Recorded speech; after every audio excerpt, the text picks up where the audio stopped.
Hi, it's Janine Turner, and welcome to day 9 of Front Porch Philosophy. Let's go retro, shall we? Let's take a deep breath, everybody. A collective deep breath. Let's all just calm down. Let's go back. Let's go back in time to when we philosophized, when we had conversations, where we read books, where we sought knowledge, where we weren't just filled with knee-jerk reactions to things. Yes? So today we're going to philosophize. I'm an actress. I'm not a professional philosopher, but we can still philosophize, right? So today I'm going to continue with Plato. I think we'll just talk about Plato for quite a long time. And we've been talking a lot this week about the soul and reason, the spirit, and appetites. We were speaking about this yesterday. And also we've been talking about the fact that Plato believed that we lived before with God, so to speak, and we had all this knowledge from God. From the, he called it many different things, the intelligence, the world soul, things of that nature. And that when we came to earth and our soul took place, whatever the word would be, when the soul entered the body, that's when we get into trouble because the body is sluggish and the body has appetites and the body pulls us in different sorts of ways.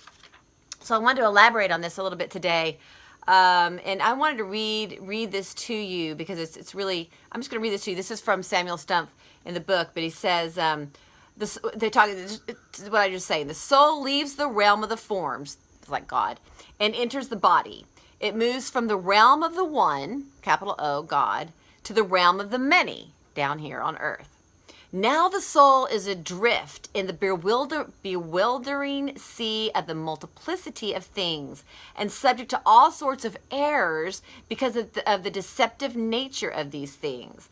In addition, the body stimulates such activities in the irrational part of the soul, such as you go and talk about pleasure, thirst, appetites, things of that nature, which can turn into lust. So all this suggests that the body acts as a sluggish encumbrance to the soul. Kind of cool, right? That the spirit and appetites of the soul are particularly susceptible to the workings of the body. And in this way, the body disturbs the harmony of the soul. For the body exposes the soul to stimuli that deflect the reason from true knowledge, or that prevent the reason from recalling the truth it once knew. Pretty cool, right? We once knew it. We were with God. We came down. We knew everything. We came down. Our souls became part of the body. And now because of the body, remember the horses, the 2 horses? Now we're subjected to all this stimuli and we get awry and we forget what we once knew. So in a way, what we once knew from God, all these inner callings, all these things that we do that are good, all the drive that we have for enlightenment, I think is to get back to that knowledge that we inherently know. And C.S. Lewis talks about this, about morality. Morality isn't something we learn. Morality is something that's within us because from the very beginning we know the difference between what's right and wrong inherently, or we have a guilt about it. So that's sort of along the same lines, and that I believe we're always trying to get back to that higher and higher level of something that we once knew from God before our souls took part in these bodies with all the appetites and stimuli that take us away. Take us away and lead us awry. Okay. Something to think about. So I tell you what, in order for me to learn to not let the wild horse overtake the good horse as the chariot driver, which is my soul, I have to do things like meditate, stay in the Word, read the Bible, meditate, listen to.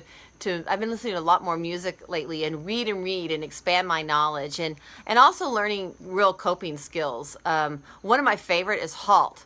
Don't get too hungry, angry, lonely, or tired. Because when we're experiencing one of those 4 things, it's really hard for the soul, for the spirit to cope, and then we lose touch with the soul and our main purpose for being here. And that's something that, and that leads to, remember I talked about reading the newspaper last week? This Wall Street Journal article I read about naps And I've been reading more and more that we really need 8 hours of sleep. If we don't get 8 hours of sleep, it's very detrimental to our health and our psyche, of course.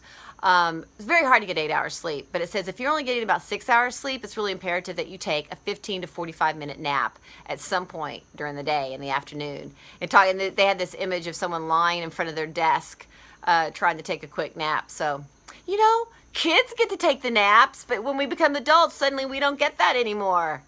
But don't get too hungry, angry, lonely, and tired, because when we do, we cannot control our appetites, and the chariot goes away. It runs away, and then things become awry. Okay, I hope you have a great day, and tomorrow I'll see you for day 10 of Front Porch Philosophy. Spread the word, would you?